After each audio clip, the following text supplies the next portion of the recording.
Everyone, welcome back. Good day to all of you. अब हम लोग बात करेंगे, जैसे हमने बात करी थी कि हम लोग various types of license and registration की बात कर रहे हैं। हमने इससे पहले वाली क्लास में अपना पॉल्यूशन या इन्वायरमेंट एक्ट की बात करी कि किस किस चीज़ों के लिए हमें अपनी इन्वायरमेंटल अथॉरिटी से, मिनिस्ट्री ऑफ इन्वायरमेंटल अफेयर्स से हमें परमिशन लेनी पड़ती है, उनका कंसेंट लेना पड़ता है किसी भी इंडस्ट्री को इस्टेब्लिश करने के लिए या किसी इंडस्ट्री को सेंसिटिव एरिया में इस्टेब्लिश करने के लिए। देन हमने बात करी थी इंपोर्ट एक्सपोर्ट कोड के बारे में एंड अब हम लोग बात करेंगे drug license. Now to say the word drug license means कौन सी ड्रग्स जो आपको दिख रही है, ना कि जो आप सोच रहे हो। ठीक है, तो जो हमारी दवाइयाँ होती हैं वो भी क्या है, वो भी ड्रग्स हैं। ठीक, वो भी हमारे ऐसे केमिकल से बनती हैं जिनको ड्रग्स का नाम दिया जाता है। तो बोला कि अगर to start a pharmacy business, ऐसा नहीं कि अगर चलो मुझे लगा कि कोई तो बिजनेस करना ही है, मैं एक मेडिकल शॉप खोल लेती हूँ क्योंकि मेरे एरिया में मेडिकल शॉप नहीं है। तो इस ये नहीं कि मैं आज मेरे पास आइडिया और मैंने कल जाके मेडिकल शॉप खोली, ऐसा नहीं है।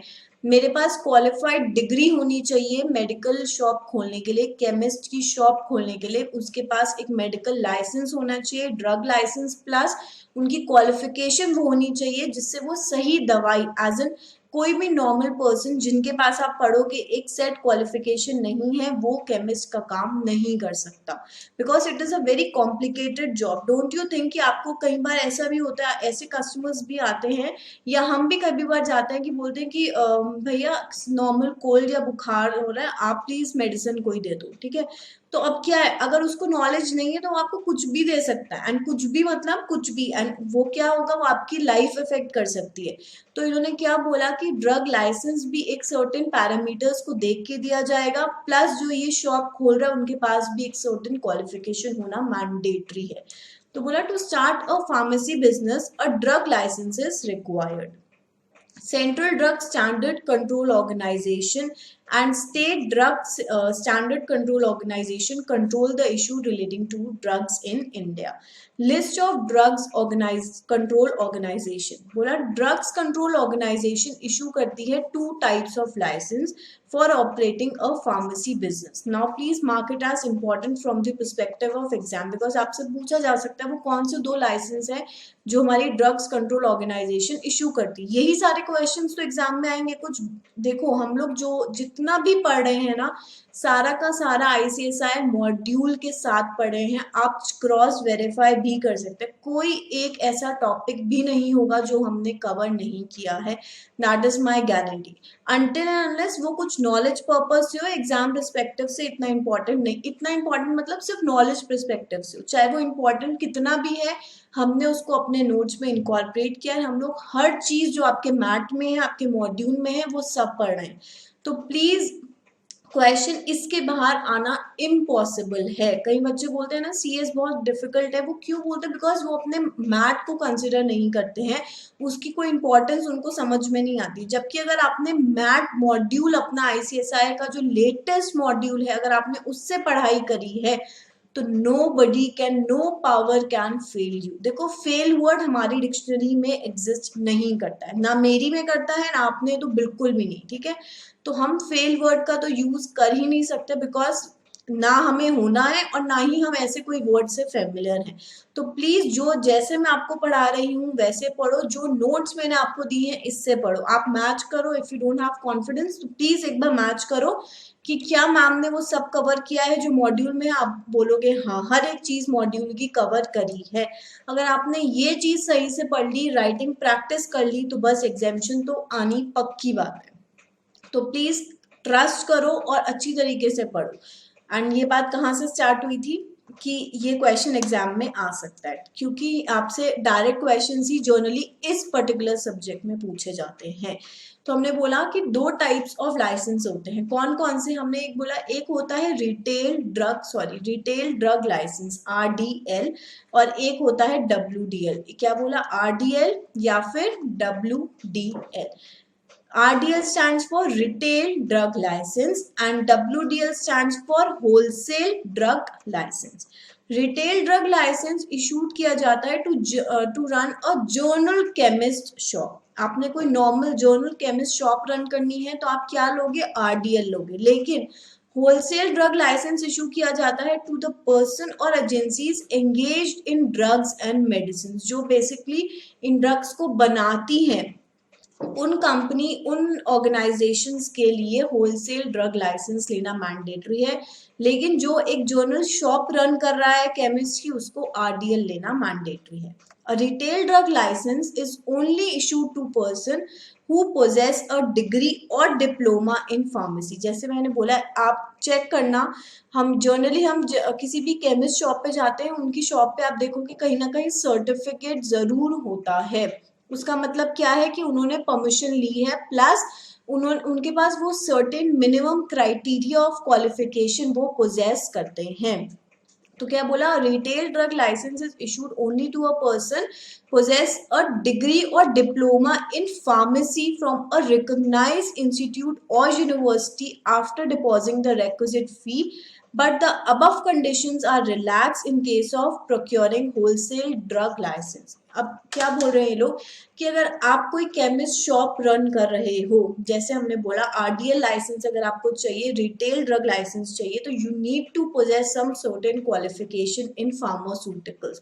आपको फार्मेसी में आपके पास कोई डिग्री हो, आपने कोई डिप्लोमा फ्रॉम रिकॉग्नाइज्ड इंस्टीट्यूट या यूनिवर्सिटी से कर रखा है, तभी आपको एक शॉप रन करने का लाइसेंस दिया जा सकता है। लेकिन अगर मैं होलसेल ड्रग लाइसेंस की बात करूं, तो उन्होंने बोला उस केस में आपको ये क्वालिफिकेशन, ये जो पर्टिकुलर सर्टिफिकेट हम बोल रहे हैं अपनी डिग्री का, वो इसमें अटैच करने की रिक्वायरमेंट नहीं है, वो होने की रिक्वायरमेंट बेसिकली नहीं है। अब बोला requirement for obtaining drug licence, मेरे पास क्या क्या होना चाहिए एक ड्रग लाइसेंस को ऑब्टेन करने के लिए। तो बोला following are the minimum requirement for obtaining drug licence for starting a pharmacy in India. area, the minimum area of 10 square meter is required to start a medical shop or pharmacy or wholesale outlet. In case pharmacy business combines retail and wholesale, a minimum of 15 square meter is required. अब ये क्या बोल रहे हैं कि area भी देखो इन्होंने स्पेसिफाई कर दिया कि अगर आप सिर्फ रिटेल के लिए लाइसेंस ले रहे हो तो आपको 10 स्क्वायर मीटर की आपकी शॉप होनी चाहिए। लेकिन अगर आप दोनों काम कर रहे हो, रिटेल भी प्लस होलसेल भी, तो आपका जो एरिया है वो मिनिमम 15 स्क्वायर मीटर का होना मैंडेटरी है। Storage facility, the store must have refrigerators, because आप देखते हो कहीं इंजेक्शंस रखे जाते हैं, इंसुलिन्स रखी जाती हैं, या फिर हम बोले कोल्ड जैसे हमारे हीटिंग पेन रिलीफ आते हैं, आई गेस उनको हीटिंग पैड्स बोलते हैं, ठीक है, वैसे ही हमारे कूलिंग पैड्स भी आते हैं। उससे क्या है कि आपको कहीं भी मसल पेन है, आपने देखा ही होगा शायद या यूज भी किया होगा, तो उन सबको आप, वो एक ऐसा लिक्विड है जिसको आपको रेफ्रिजरेटर या कूलिंग उसमें रखना मैंडेटरी है। It is required for the chemicals to survive for a longer period of time. तो उन्होंने क्या बोला, must have a refrigerator and air conditioner in the premises. According to the labeling specifications, certain drugs like vaccines, sera, insulin, injections etcetera required to be stored in the refrigerator, जैसे मैंने आपको example दिया। Then technical staff, जो आप staff भी employ करोगे ना, उसके पास भी एक सर्टेन कैटेगरी आपको स्पेसिफाई करना है, उसके पास क्या क्वालिफिकेशन है। ऐसा नहीं जो हम जर्नल शॉप्स पे, प्रोविजन स्टोर्स पे देखते हैं कि कोई सेट क्राइटेरिया थोड़ी है ना, कोई हमें क्वालिफिकेशंस कोई पूछता है, ठीक है, उनको क्या बेसिक सामान देना है। बट इसमें क्या, आप ड्रग्स किसी की लाइफ के लिए, लाइफ सेविंग ड्रग्स आप सेल कर रहे हो, तो आपका जो स्टाफ है उसको भी बेसिक नॉलेज होनी चाहिए। तो बोलता है wholesale, the sale of drug by wholesale shall be made either in the presence of the registered pharmacist और in the presence of competent person who shall be graduate with 1 year experience in dealing in drugs। कई बार ऐसा होता है ना कि कोई pass out है, pass out in the sense, या फिर उसने कोई ड्रॉप आउट है, उसने अपना पूरी क्वालिफिकेशन नहीं ली है, बट 1 साल का मिनिमम उनके पास एक्सपीरियंस है इन डीलिंग इन ड्रग, या फिर उन्होंने कोई ऐसी जगह काम किया जिससे उनको एक्सपीरियंस हो चुका है, तो ऐसे लोगों को एम्प्लॉय कर सकते हैं। या फिर उन्होंने बोला आपका जो होलसेल आप जो कर रहे हो, the sale of drugs by wholesale shall be made किसकी प्रेजेंस में, एक रजिस्टर्ड फार्मासिस्ट की प्रेजेंस में ही आप किसी को भी दवाई दे सकते हो, अनलेस एंड अनटिल वो नहीं है तो आप नहीं दोगे। Then retail, the sale of drug by retail must be made in the presence of registered pharmacist. जो ओनर है, जिसके पास क्वालिफाइड डिग्री है, जिसके नाम पे रजिस्टर्ड लाइसेंस है, उसकी प्रेजेंस में ही, उससे अप्रूव करा के ही आप कोई दवाई दे सकते हो। Approve by the department, registered pharmacist is required through out the working hours. अब ये आपकी पर्सनल लाइफ के लिए भी बहुत इंपॉर्टेंट है। आप किसी केमिस्ट शॉप पे जाओ एंड ओनर नहीं है उस शॉप का, अब क्या होता है कि जो वहां पे काम करता है ना, देखो वही मैंने बोला, एक्सपीरियंस से काफी चीजें पता चल जाती है। लेकिन अगर आप, एक तो प्रिस्क्रिप्शन से हमेशा दवाई लेना, इट्स लाइक रिकमेंडेड, ठीक है, डॉक्टर को कंसल्ट करके दवाई लेना इज रिकमेंडेड। बट देन कई बार ऐसा होता है कि जनरली कोई छोटी सी, बहुत छोटे इशू है जिसकी वजह से हम शायद डॉक्टर के पास नहीं जा रहे हैं, या कंडीशन ऐसी है जो नहीं जा सकते, हम फार्मासिस्ट के पास जाके बोलते कि भैया आप कोई मेडिसिन सजेस्ट कर दो। तो मेक श्योर आप उस पर्सन से ले रहे हो जो एक रिक्वायर्ड डिग्री होल्ड करता है, ओनर वहां पे प्रेजेंट है। ऐसा नहीं कि कोई भी खड़ा है, आपने उससे पूछी एंड आप दवाई लेके आ गए, तो ऐसा नहीं होना चाहिए। इसलिए क्योंकि बहुत, आप बोलो बहुत सेंसिटिव एरिया है, इसलिए यहाँ पे इन्होंने भी रिक्वायरमेंट रखी है कि एटलीस्ट क्वालिफिकेशन और प्लस जो ओनर है उसकी, आप वो फुल टाइम अपने शॉप पे, अपने प्रीमाइसेस पे फुल टाइम वर्किंग आवर्स में अवेलेबल होना रिक्वायर्ड है। देन बात आती है FSSAI। What is it? It is food safety standard authority of India. जो भी हम खाते हैं, पैक्ड फूड से लेके what ever it is, restaurants में खाते हैं, ढाबे में खाते हैं, सबके पास ये फूड लाइसेंस होना मैंडेटरी है। अगर वो रजिस्टर्ड नहीं है तो समझ जाओ कहीं ना कुछ तो गलत हो रहा है। या तो वो ऐसे रॉ मटेरियल यूज कर रहे हैं जो बहुत अनहाइजेनिक तरीके से काम हो रहा है, उनकी किचन में बहुत अनहाइजेनिक तरीके से फूड प्रिपेयर हो रहा है। क्योंकि जिनके पास ये लाइसेंस होता है, वो उनको रिकमेंड क्या किया जाता है, जैसे हमने बोला ड्रग लाइसेंस में इतना स्क्वायर मीटर की आपकी शॉप होनी चाहिए, ये क्वालिफिकेशंस होनी चाहिए। ऐसे ही जब हम खाने की बात करते हैं तो यहाँ पे भी कुछ सेट स्टैंडर्ड्स हैं, क्राइटेरिया सेट करे हैं कि इतनी बड़ी आपकी किचन होनी चाहिए, इतने स्टाफ होने चाहिए, पर्सनल हाइजीन मेंटेन होनी चाहिए। एंड जब हम food safety standard of authority of India की बात करते हैं, कोई भी आप पैक्ड फूड देखोगे उसके पीछे आपको हमेशा उनका रजिस्टर्ड नंबर लिखा होगा, FSSAI ये सिंबल होगा, एंड इसके नीचे उनका रजिस्टर्ड नंबर जो 14 डिजिट का होता है वो मेंशन होता है। दैट मीन्स व्हाट कि उन्होंने यहाँ पे रजिस्टर्ड कराया है, वो सारे सेट क्राइटेरिया को मीट कर रहे हैं।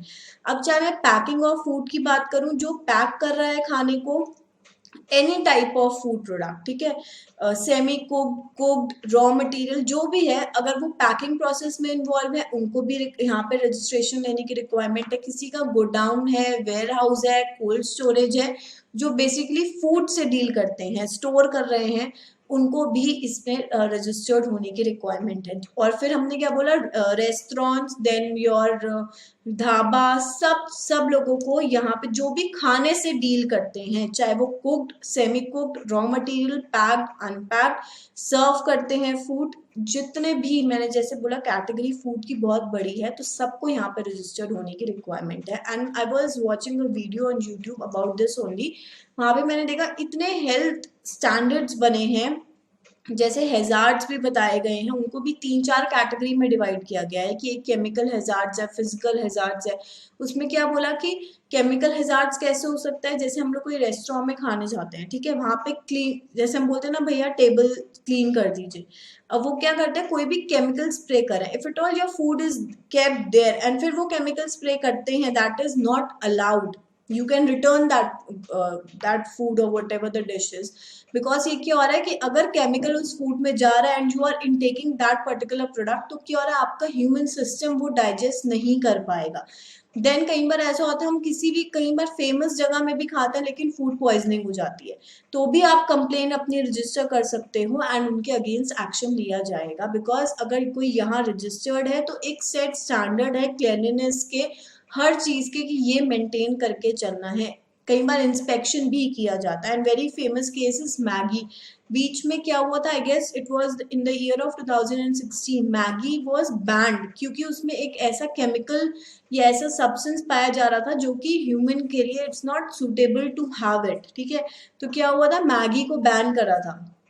तो यही सारी रेगुलेशंस ये क्या करता है, बेसिकली फूड को मॉनिटर, उनके प्रोसेस को कंट्रोल एक प्रिस्क्राइब गाइडलाइंस के अंदर करता है। तो बोलता है FSSAI is an abbreviation use for food safety standard authority of India. FSSAI licence is mandatory before starting any food business. जैसे मैंने बोला, एनी फूड बिजनेस, आपका पैकिंग से लेके सर्विंग से लेके प्रोसेसिंग, हर तरीके का कोई भी फूड का काम करते हो तो आपको यहाँ रजिस्टर्ड होना मैंडेटरी है।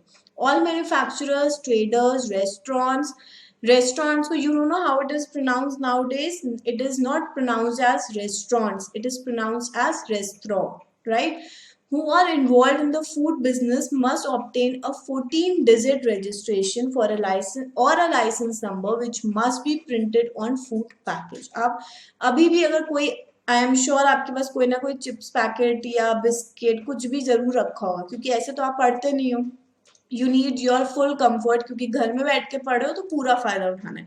जो भी चिप्स या बिस्किट साथ में रखा है, प्लीज उसको एक बार उठा के देखो, उसके बैक साइड में या लेज जो भी पैक्ड आपके पास प्रोडक्ट पड़ा है उसमें उसके पीछे FSSAI करके मेंशन होगा, यही लोगो होगा, एंड उसके नीचे यहाँ पे उसका 14-digit registration licence number mention होगा। ठीक है, this step is taken by the government's food licensing and registration system to ensure that food products undergo certain quality checks।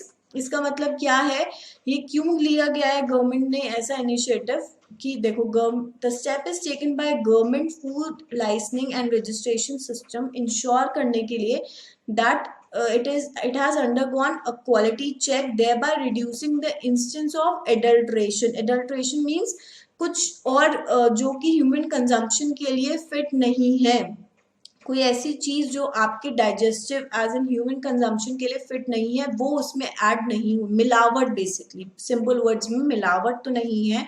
Substandard products and improve accountability of the manufacturer by issuing food service licence. वो manufacturer को liable कर रही है कि आपको ये सारे standards follow करने हैं, प्लस कुछ एडल्ट्रेशन, कुछ मिलावट नहीं करनी है। मिलावट को रोकने के लिए गवर्नमेंट ने ये इनिशिएटिव लिया, ये एक्ट आया, एंड ये एक्ट हमारा 2006 का है। ठीक है, the registration and licensing of food business in India is governed bye food safety and standard regulations 2011। As per the regulation, all food business operator in India must have a FSSAI registration or license if they are involved in manufacturing, storage, even transportation or distribution of food products. Based on the size, देखो please इसको highlight करो,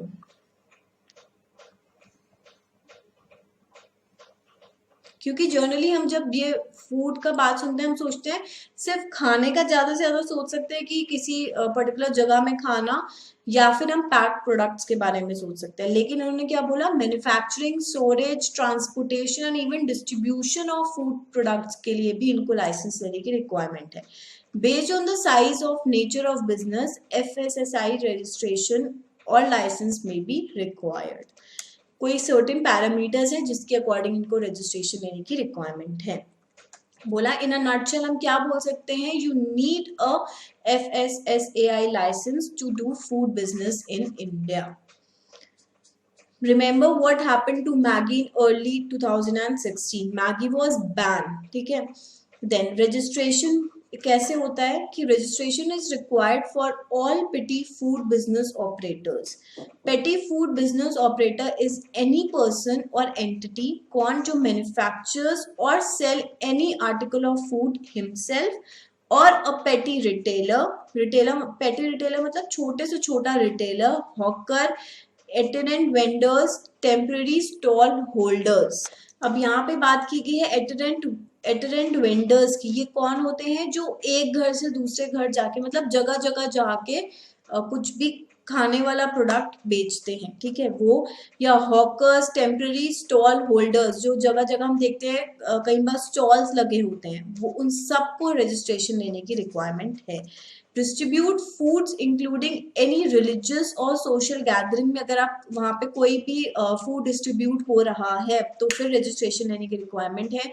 other food business including small scale cottage और such industries relating to food business और tiny food business with an annual turnover not exceeding 12 lakh. देखो इन्होंने क्या बोला, ऐसे छोटे से छोटा बिजनेस जिसका एनुअल टर्नओवर 12 लाख से ऊपर नहीं है, 12 लाख को क्रॉस नहीं करता है, एंड जिनकी प्रोडक्शन कैपेसिटी ऑफ फूड क्या है, कितनी है, डज नॉट एक्सीड 100 kg या 100 litre per day, then procurement या handling collection of milk is up to 500 litres. Basically आपको ये याद करने की जरूरत नहीं है, पर आपको ये देखो यहाँ पे हम अब समझते हैं कुछ जिनका टर्नओवर 12 लाख से ऊपर नहीं है उनको सिर्फ और सिर्फ रजिस्ट्रेशन कराना है, उनको लाइसेंस लेने की रिक्वायरमेंट नहीं है। बट आपने मुझसे ये नहीं पूछा कि मैम आपने जब यहाँ पे ये बोला कि जो डिस्ट्रीब्यूट कर रहे हैं food including in any religious social gathering except caterer, आपने एक्सेप्ट केटरर क्यों यहाँ पे बोला या क्यों नहीं पढ़ा? क्योंकि हमने यहाँ पे क्या पढ़े हम लोग कि किनको, ये जो सारी कैटेगरी है जिनका टर्नओवर साल का 12 लाख से ऊपर नहीं है, छोटे से छोटा वेंडर क्यों ना हो, ठीक है, टाइनी शॉप क्यों ना हो, जो भी फूड प्रोडक्ट से रिलेट कर रहा है या फूड कोई सर्विस प्रोवाइड कर रहा है, उन सबको सिर्फ रजिस्ट्रेशन लेना है, ठीक है, उनको लाइसेंस लेने की रिक्वायरमेंट नहीं है। मतलब जब वो रजिस्ट्रेशन लेंगे तो वो अपने प्रोडक्ट के पीछे उनके कोई भी प्रोडक्ट में FSSAI लिखना मैंडेटरी नहीं है, वो नहीं लिख सकते क्योंकि उनके पास लाइसेंस नहीं है। लाइसेंस नहीं है मतलब 14 डिजिट का नंबर नहीं है, ठीक है। तो इन्होंने क्या बोला, other food business including small scale cottage such other industry relating to food business या tiny food business with annual turnover not exceeding 12 lakh. जो 12 लाख से कम का टर्नओवर है उनको सिर्फ और सिर्फ रजिस्ट्रेशन लेना है, लेकिन जिनका 12 लाख से ऊपर का टर्नओवर है फिर उनको लाइसेंस लेने की रिक्वायरमेंट होती है। जैसे हमने बोला केटरर, अब केटरर को इन्होंने एक्सक्लूड किया है क्योंकि अब इन्होंने ये नहीं कैटेगराइज किया कि छोटा केटरर या कोई बड़ा केटरर, इन्होंने बोला कि चाहे आप डिस्ट्रीब्यूट कर रहे हो फूड अपनी कोई भी सोशल गैदरिंग में, रिलीजियस गैदरिंग में, जो डिस्ट्रीब्यूट कर रहा है उसको भी लेने की रिक्वायरमेंट है एक्सेप्ट केटरर, क्योंकि केटरर को लाइसेंस की रिक्वायरमेंट होती है। रजिस्ट्रेशन तो वो कराएगा ही कराएगा लेकिन वो लाइसेंस भी लेगा, ठीक है। अब बोला एनी पर्सन और entity that is not classified as petty food business. Petty food business कौन किनको बोलेंगे, जिनका turnover does not exceed how many lakhs, 12 lakhs, ठीक है। As a petty food business operator is required to obtain a FSSAI license for operating a food business in India। फिर से पढ़ी हूँ कि एनी पर्सन या एंटिटी जो कि क्लासिफाइड नहीं है as a petty food business operator, they are required to obtain the FSSAI licence for operating food business in India. अब बोला कि अगर स्टेट FSSAI लाइसेंस होता है FSSAI या फिर एक सेंट्रल लाइसेंस होता है। अगर आपको स्टेट लाइसेंस में स्मॉल या medium food size company state FSSAI licence ले सकती हैं जिनका टर्नओवर 12 लाख से 20 लाख तक है। लाइक अप टू हमने बोला अप टू 12 लाख तो चाहिए नहीं, तो 12 लाख से ज्यादा और 20 लाख तक या 20 लाख या 20 लाख से कम है, सॉरी 20 करोड़ 20 करोड़, ठीक है, 12 लाख से लेके 20 करोड़ तक है, उनको स्टेट FSSAI लाइसेंस लेने की रिक्वायरमेंट है। लेकिन सेंट्रल में किसको लेने की रिक्वायरमेंट है, जो बड़े फूड जायंट्स है, manufacturer of like big food giant, जैसे कि नेस्ले है, ठीक है, वो एक बहुत बड़ा फूड जायंट है, जिनका टर्नओवर मोर देन 20 करोड़ है, फिर वो सेंट्रल FSSAI लाइसेंस लेंगे। FSSAI license application should be made in Form B to the appropriate licensing authority along with the necessary self-attested declaration, affidavit and annexures। आपको पता है ना, मोदी जी की गवर्नमेंट आने के बाद, जो हमारी प्रेजेंट गवर्नमेंट है, उनके आने के बाद हम सारे डॉक्यूमेंट्स को जर्नली सेल्फ डिक्लेरेशन करते हैं, सेल्फ सर्टिफाई करते हैं। अदरवाइज इससे पहले क्या होता था, हमें किसी ना किसी बड़े अथॉरिटी जो भी मेंशन थे उनसे सर्टिफाई कराना पड़ता था, जो कि एक बहुत कॉम्प्लिकेटेड टास्क था। अब अपने डॉक्यूमेंट्स भी अपने कॉलेज में या जहाँ पे भी हमें रजिस्ट्रेशन लेने, एग्जामिनेशन फॉर्म्स हो गया जब आप CS में सपोज इनरोल कर रहे हो, उसमें भी आप एग्जामिनेशन फॉर्म या अपनी 10th की मार्कशीट ये सबको आपको सर्टिफाई कराना पड़ता, अटेस्टेड जिसको हम बोलते थे। अब क्या इन्होंने सेल्फ डिक्लेरेशन कर दी कि आप अपना साइन कर रहे हो तो हम आपको एक रिस्पॉन्सिबल सिटीजन मानते हैं कि आपने करा, साइन किया, तो दैट मीन जो आप इंफॉर्मेशन दे रहे हो वो सब कुछ सही है। देन क्या बोला, licence is granted for a period of 1 to 5 years as request by the food business operator. Higher fee would be applicable for obtaining licence for more years. 1 से 5 साल तक का लाइसेंस मिल सकता है, फीस पे डिपेंड है, जितनी ज्यादा फीस दोगे उतने ज्यादा ईयर्स के लिए आप लाइसेंस ले सकते हो। If registration is obtained for 1 or 2 years, then the license can be renewed by making an application not later than 30 days prior to the expiry of the license. अगर 1 से 2 साल तक के लिए लाइसेंस लिया है आपने, क्योंकि आपकी चॉइस है, 1 से 5 साल तक के लिए लाइसेंस ले सकते हो, बट अगर आपने 1 या 2 साल के लिए इनिशियल लाइसेंस लिया है और उसको रिन्यू करा कब सकते हो, 30 days prior to the expiry date होगी, जब वो 2 साल पूरे होने वाले होंगे उससे 30 दिन पहले आप फिर से अपने लाइसेंस को रिन्यू करा सकते हो।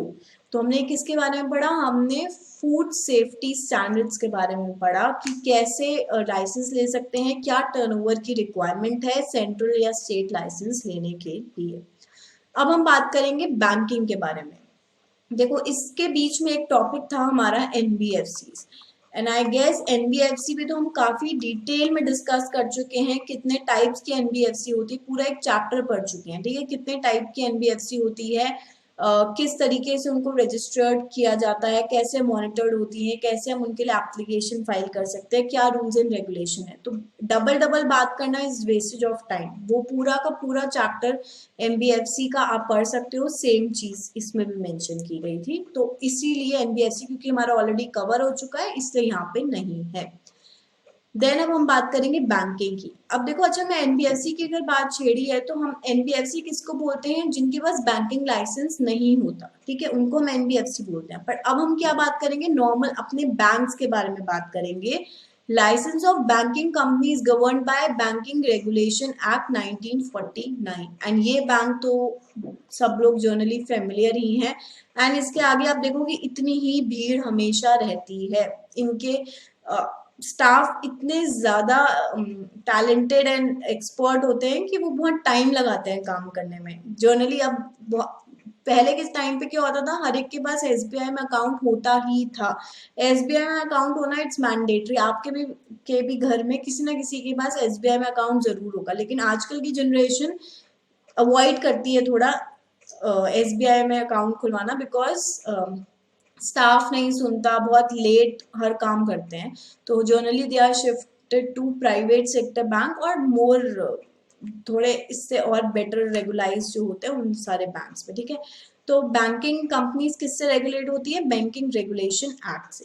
अब बोला क्या गया है कि section 22 of the act details on the licensing of banking companies, basically bank को कैसे लाइसेंस दिया जाता है, किन बेसिस पे और किस तरीके से वो रेगुलेट होती हैं।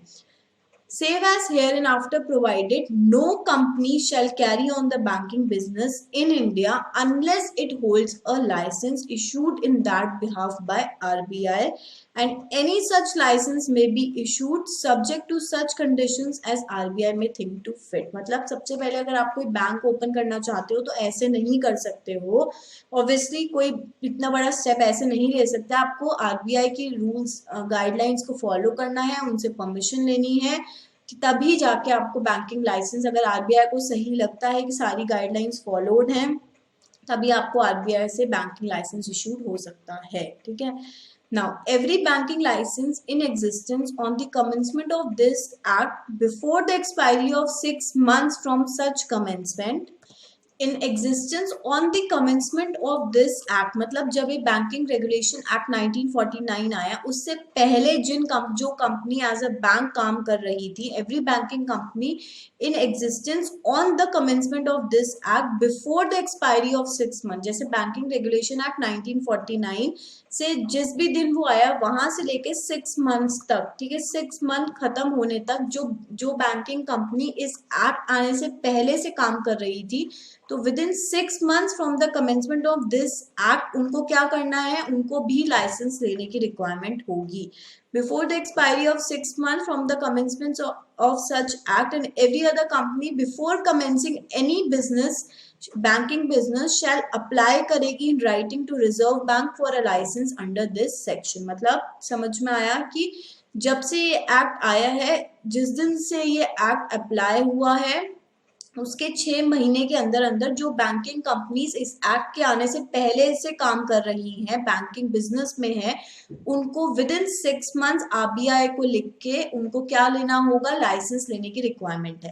फिर क्या बोलता है, provided that in case of a banking company जो एग्जिस्टेंस में है अभी ऑलरेडी, जब ये एक्ट आया था on the commencement of this act, nothing in subsection 1, जो भी इसमें लिखा है, कह रहा है जो सबसेक्शन 1 बात बोल रहा है कि उनको लाइसेंस लेने की रिक्वायरमेंट है, shall deem to prohibit the company from carrying on the business. मतलब ऐसा नहीं कि इन्होंने क्या बोला, उनको आरबीआई को नोट अप्लाई करना होगा राइटिंग में लाइसेंस के लिए, लेकिन जब तक आरबीआई लाइसेंस उन्हें नहीं देता, इसका मतलब ये नहीं होगा कि वो बैंकिंग बिजनेस करना बंद कर देंगी, अपना बिजनेस रोक देंगी, until it is granted a license in pursuance of 55 or of this section, मतलब 55, or is by notice in writing inform the RBI that license cannot be granted to it। जब तक RBI, ऐसा नहीं कि जब तक उन्हें लाइसेंस इशू नहीं कर देता तब तक वो अपना बिजनेस रोक देंगी, तब तक कैरी ऑन करेंगी जब तक आरबीआई उन्हें ये सपोज वो क्राइटेरिया मीट अप नहीं कर पा रही है, तो आरबीआई जब तक उनको रिवर्ट नहीं कर देता इन नोटिस कि उनको लाइसेंस नहीं मिल सकता, तब तक वो अपना बैंकिंग बिजनेस कंटिन्यू रखेगी। ठीक है, जो पहले से कंपनियां काम करती आ रही हैं। Then before granting any license under this section, our Reserve Bank may require to be satisfied by an inspection of books of account of company or otherwise that following conditions are fulfilled। RBI licence देने से पहले obviously जब कोई भी authority license issue करती है तो वो चेक करती है कि क्या आपका बिजनेस जो उनका एलिजिबिलिटी क्राइटेरिया है उसको मीट अप करता है या नहीं। तो same with the case with the RBI, RBI क्या करेगा, आपके में require to be satisfied by inspection करेगा आपके बुक्स ऑफ कंपनी की कि आपको लाइसेंस मिलना भी चाहिए या नहीं। तो बोलते हैं दैट कंपनी इज और will be in a position to pay the present और future depositors in full as their claim accrue. वो क्या चेक करेगा आपके बुक्स ऑफ अकाउंट से कि आपकी पोजीशन, आपकी कंपनी, आपकी बैंकिंग कंपनी की क्या फाइनेंशियल पोजीशन इतनी स्ट्रांग है कि वो अपनी प्रेजेंट प्लस फ्यूचर लायबिलिटीज को मीट अप कर सकती है, क्या उसके पास उतना रिजर्व है। Then the affairs of the company are not being or are not likely to being conducted in a manner detrimental to the interest of present and future depositor। जैसे हमने बोला पीएनबी स्कैम हुआ था, वो क्या है, bank के लोगों ने ही तो किया था, उसमें वही तो लोग इन्वॉल्व थे, otherwise how it is possible कि आप किसी को इतना लोन दे दो without that person is giving any collateral security या कुछ भी पेपर्स के बेसिस के बिना आप इतना लोन कैसे दे सकते हो। तो वो आरबीआई क्या करेगा, चेक करेगा कि आपके जो अफेयर्स हैं, जिस तरीके से आप काम कर रहे हो अपने बैंकिंग कंपनी में, जिस तरीके से काम हो रहा है, क्या वो पब्लिक इंटरेस्ट में काम कर रहे हो या नहीं कर रहे हो, क्या आपका कोई ऐसा एक्शन, आपने ऐसा तो कोई काम नहीं कर रखा जो आपके प्रेजेंट या फ्यूचर डिपॉजिटर्स को मुश्किल में डाल दे, उनका पैसा ब्लॉक हो जाए, आपने कुछ ऐसे मूव तो नहीं ले रखे, किसी ऐसी अथॉरिटी को तो पैसा नहीं शूट कर रखा, या आपने without collateral security, without taking papers आपने बड़े बड़े लोन दे रखे हैं। कल को वो लोन नहीं रीपे होते तो ऑब्वियसली आप क्या करो, आपके पास डिमांड डिपॉजिट आप लेते हो, आप किससे डिमांड डिपॉजिट क्या होता है कि मैंने आज पैसा दिया, मैं कल विड्रॉ कर सकती हूँ। तो ऐसा तो नहीं, जो लोग आपके पास पैसा डिपॉजिट आज कर रहे हैं या फ्यूचर में करें, उनको कोई भी परेशानी का सामना करना पड़े।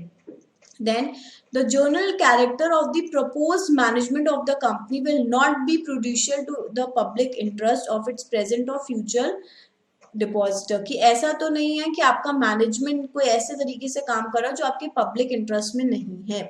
The company has adequate capital structure और अर्निंग प्रोस्पेक्ट, कि आपने अपना जो भी आपके पास बैंक डिपॉजिट के थ्रू पैसा आ रहा है वो आपने सही जगह इन्वेस्ट कर रखा है, आपके पास अर्निंग रिसोर्सेज अवेलेबल है, कैपिटल अवेलेबल है। The public interest will be served by the grant of license to the company to carry on the banking business in India. कि आप जो that the public interest के लिए ही आप काम करोगे. आपको अगर बैंकिंग लाइसेंस मिल जाता है तो आप सेविंग को इस तरीके से इन्वेस्ट करोगे, इस तरीके से मॉनिटर करोगे कि आप ओवरऑल इकोनॉमी के लिए, पब्लिक इंटरेस्ट के लिए काम करो. That having regard to the banking facilities available in the proposed principal area of operation, in the principal area of operations of the country, the potential scope for expansion of bank already in existence in the area and other relevant factors, the grant of license would not be prejudicial to the operation and consolidation of banking system. देखो basically क्या बोल रहे हैं कि RBI सब कुछ check करके आपको लाइसेंस देगा कि अगर जिस भी कंपनी को वो बैंकिंग लाइसेंस इशू कर रहा है, जिस भी एरिया में वो ऑपरेट हो रही है, वो और उस पर्टिकुलर एरिया में एक्सपैंड करे, इकोनॉमी को ओवरऑल ग्रो करने में हेल्प करे, उसके अंदर मॉनेटरी स्टेबिलिटी हो. ऐसा नहीं कि हमने आज आपको लाइसेंस दिया, कल आपका बैंक बंद हो गया या लॉस में चला गया, उस ऐसा नहीं होना चाहिए. तो आरबीआई ये सारे पैरामीटर्स को, या फिर अगर और कोई पैरामीटर्स हैं आरबीआई के in the opinion of the reserve Bank of India जो नेसेसरी है इंश्योर करने के लिए कि आप बैंकिंग बिजनेस आपकी कंपनी सही तरीके से कर सकती है भी या नहीं, एंड पब्लिक इंटरेस्ट में कर सकती है या नहीं, वो सारे पैरामीटर्स को चेक करके ही आपको banking licence Reserve Bank of India issue करेगा. Then before granting any license under this section to a company incorporated outside India, the Reserve Bank may require to be satisfied by an inspection of books of company और otherwise that condition specified जो अभी हमने पढ़ी वो भी fulfil होती हैं. अगर कोई रिजर्व बैंक ऑफ इंडिया किसी ऐसी कंपनी को लाइसेंस दे रहा है बैंकिंग बिजनेस करने का जो कि इनकॉर्पोरेट आउटसाइड इंडिया है, तो वो उस पर्टिकुलर कंपनी के लिए भी बैंकिंग लाइसेंस लेने के लिए फ्रॉम आरबीआई वही सारे पैरामीटर्स जो अभी हमने पढ़े हैं कि सब इंटरेस्ट में है, कोई गलत काम तो नहीं हो रहा, आपकी मॉनेटरी स्टेबिलिटी, आप इकोनॉमिक ग्रोथ में हेल्प करोगे, आपके रिजर्व्स कितने हैं, अर्निंग रिसोर्सेज क्या क्या हैं, सारी चीजें चेक करके ही आपको बैंकिंग बिजनेस में लाइसेंस देने का काम कर सकता है. देन देखो subsection 3 are fulfil and that the carrying on the business of banking business by such company in India will be again in the public interest and that the government or law of the country in which it is incorporated does not discriminate. हमने बोला foreign company की बात कर रहे हैं कि कोई ऐसी कंपनी जो फॉरेन में इनकॉर्पोरेट हुई है वो बैंकिंग बिजनेस करना चाहती है, तो आपकी कंट्री के फॉरेन कंपनी जो भी कंट्री में इनकॉर्पोरेट हुई है वहां की कंट्री के कोई ऐसे लॉस तो नहीं है जो कि डिस्क्रिमिनेट करें किसी भी तरीके से against banking company registered in India. And that मतलब आपकी जो भी कंपनी यहाँ पे आके बैंकिंग लाइसेंस ले रही है उसको आप डिस्क्रिमिनेट नहीं करो किसी भी तरीके से, प्लस उस पर्टिकुलर कंपनी ने जो कि बाहर इनकॉर्पोरेट हुई है वहां के भी सारे लॉज फॉलो किए हैं, कुछ भी सपोज सही तरीके से जो भी उनके कंट्री के लॉज है रिलेटिंग टू बैंकिंग रेगुलेशंस वो उन्होंने कंप्लाई किया है, उनको ऑब्जेक्टिव पब्लिक इंटरेस्ट में ही होना मैंडेटरी है. The Reserve Bank may cancel a license granted to a banking company under this section. कब? If the company ceases to carry on the banking business in India, अगर obviously वो bank जिस particular चीज के लिए उसने licence लिया था वही नहीं कर रहा है तो बैंक आरबीआई कैंसिल कर सकता है. या फिर if the company at any time fails to comply the condition impose, जो हमने सारी कंडीशंस पढ़ी उसका एक भी वायलेशन होता है या आप फॉलो नहीं करते हो तो आप पब्लिक इंटरेस्ट में काम नहीं कर रहे हो तो भी आपसे लाइसेंस आरबीआई वापस ले सकता है. या at any time any of the condition referred under is not fulfilled. कौन कौन सी? At any banking company agree by the decision. उसके बाद क्या बोला कि कोई भी बैंकिंग कंपनी जो आपके आरबीआई ने जो आपके अगेंस्ट डिसीजन लिया है आपके लाइसेंस को कैंसिल करने के लिए, उससे आप अग्री नहीं करते हो तो फिर आप क्या कर सकते हो, within 30 days from the date of such decision communicated to it आप अपील कर सकते हो सेंट्रल गवर्नमेंट को. हम सबको पता है कि हमारी बैंकिंग सेक्टर कौन रेगुलेट करता है, आरबीआई. तो बेसिकली हमें सारी आरबीआई की गाइडलाइंस फॉलो करनी है, चाहे फॉरेन कंपनी इंडिया में आके बिजनेस करे उसको भी आरबीआई की सारी गाइडलाइंस को फॉलो करना मैंडेटरी है. अब हम बात करेंगे नेक्स्ट क्लास में अपनी insurance regulatory and development authority के बारे में कि कैसे इंश्योरेंस सेक्टर रेगुलेट होता है, कितने टाइप्स की इंश्योरेंस होती है एंड उसको ये पर्टिकुलर एक्ट कैसे गवर्न करता है, रजिस्ट्रेशन लेने का क्या प्रोसेस है. तो आई होप आज की क्लास आपको समझ में आई होगी, इंटरेस्टिंग लगी होगी। नोट्स बनाओ बिकॉज डायरेक्ट क्वेश्चंस आएंगे, हमेशा डायरेक्ट क्वेश्चंस आते हैं इस पर्टिकुलर सब्जेक्ट में। तो प्लीज डायरेक्ट क्वेश्चन मतलब आपको पता होना चाहिए कि उस पर्टिकुलर टॉपिक में क्या वर्ड्स मुझे अपने आंसर में रिफ्लेक्ट करने हैं अच्छे मार्क्स लाने के लिए। तो प्रैक्टिस करो, लिख लिख के प्रैक्टिस करो, स्कैनर्स के क्वेश्चन सॉल्व करो। जिसने भी स्कैनर को एटलीस्ट मिनिमम बोल रही हूँ 2 से 3 बार सॉल्व किया है, उसके एग्जामिशन आने के 110% चांसेस है। इससे ज्यादा क्या आप मुझसे गारंटी एक्सपेक्ट करते हो। तो please be loyal to yourself, be loyal to your family, जो आपको देखती है पढ़ते हुए, उनको भी लॉयल, उनके टुवर्ड्स भी लॉयल रहो कि आप ढंग से पढ़े। अगर उन्होंने आपके ऊपर इन्वेस्ट किया है, आपकी कोचिंग के लिए फीस प्रोवाइड की है, तो please respect the hard earn money of your family members, please do that. And I hope आपको आज की क्लास अच्छी लगी है। सो अब हम लोग ये टॉपिक अपनी नेक्स्ट क्लास में स्टार्ट करेंगे। So till then take care.